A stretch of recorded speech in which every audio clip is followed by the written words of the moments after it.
We are used to thinking very highly of democracy, and by extension of ancient Athens, the civilization that gave rise to it. The Parthenon has become almost a byword for democratic values, which is why so many leaders of democracies like to be photographed among its ruins. Around the world, people of all ages are finding reason to be wary of democratic government. While the Western world places a high value on democracy today, this wasn't always the case. Some of the greatest minds in the history of Western civilization had strong critiques of democracy, critiques that we would be idiots to ignore. Viewed by many as the founding figure of Western philosophy, Socrates is at once the most exemplary and the strangest of the Greek philosophers. His style of teaching, immortalized as the Socratic method, involved not conveying knowledge but rather asking questions after clarifying questions until his students arrived at their own understanding. When it comes to the question about the whole business of democracy, Socrates presented mind-blowing arguments during his famous talk with Plato and other students. Socrates pointed out the flaws of democracy by comparing a society to a ship.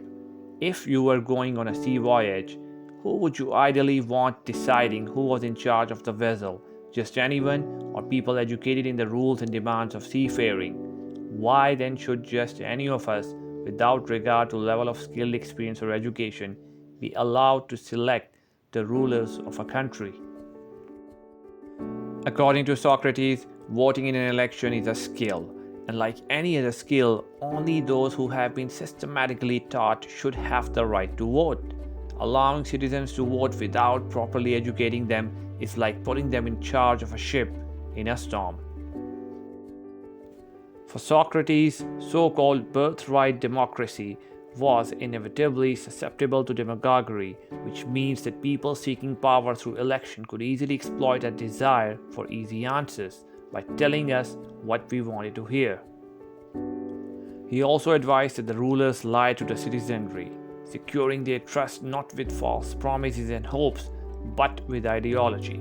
Socrates suggested that the rulers need to tell the citizens a myth that should be believed by subsequent generations in order for everyone to accept his position in the city and to accept the legitimacy of the rulers. Well, the fact that we have a different government than Athens doesn't mean we don't share similar problems. Socrates was worried about the problems posed by an uneducated and easily led population having power over the state.